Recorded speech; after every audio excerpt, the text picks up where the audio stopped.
நம்ம Ashwin sweets and snacks export பண்றதுக்கு 7373041434 மற்றும் www.ashwinsweets.com கான்டாக்ட் பண்ணுங்க.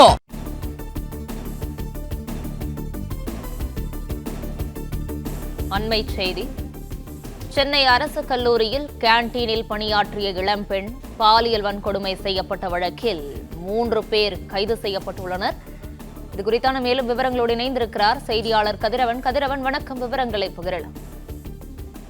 சென்னை நந்தனம் அரசு கலைக்கல்லூரியில் கேண்டீனில் பணியாற்றிய 22 வயது இளம்பெண் பாலியல் வன்கொடுமை செய்யப்பட்ட விவகாரத்தில் கேண்டீன் உரிமையாளர் மற்றும் அவரது நண்பர், ஊழியர் ஆகிய 3 கைது செய்யப்பட்டார்கள். கைது செய்யப்பட்ட 3 சைதாப்பேட்டை நீதிமன்றத்தில் ஆஜர்படுத்தப்பட்ட நிலையில் அவர்களை 11/2/2026 வரை நீதிமன்ற காவலில் அடைக்க மேஜிஸ்ட்ரேட் அவர்கள் உத்தரவிட்டிருக்கிறார். 9வது மேஜிஸ்ட்ரேட்டில் அவர்களை ஆஜர்படுத்திய நிலையில் அவர்கள் 3க்கும் 11/2 வரை நீதிமன்ற காவல் அடைக்க உத்தரவிட்டுள்ளது. அதன்படி தற்போது காவல்துறையினர் அவரை புழல் சிறைக்கு அழைத்து சென்றிருக்கிறார்கள்.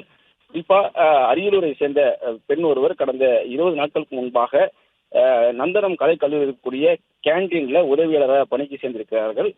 முத்துச்செல்வன் என்ற நபர் இந்த கேண்டீனை நடத்தி வருகிறார். கடந்த 11 ஆண்டுகளுக்கு மேலாக இந்த கேண்டீனை நடத்தி வருவதாக கூறப்படுகிறது. தெரிந்த நண்பர் ஒருவர் மூலமாக இந்த பெண்ணை இங்கே பணியில் அமைத்திருக்கிறார். வந்த முதல் நாளே அந்த கேண்டீனுக்கு வந்த நேற்று முன்தினம் அந்த குணசேகர் என்ற மாஸ்டர் அந்த கேண்டீனில் வைத்து அந்த பெண்ணை பாலியல் வன்கொடுமை செய்திருக்கிறார்.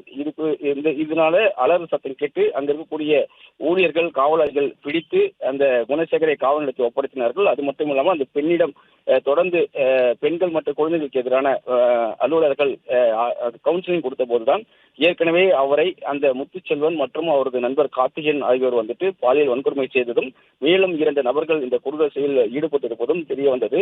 அதன் அடிப்படையில் முத்துச்செல்வன் மற்றும் நண்பர் கார்த்திக், கேண்டீன் மாஸ்டராக இருக்கக்கூடிய குணசேகர் ஆகிய 3 பேரும் கைது செய்யப்பட்டார்கள். தொடர்ச்சியாக போலீசார் விசாரணை நடத்தி அவர் மீது பெண் வன்கொடுமை உள்ளிட்ட பிரிவுகளில் வழக்கு பதிவு செய்தார்கள்.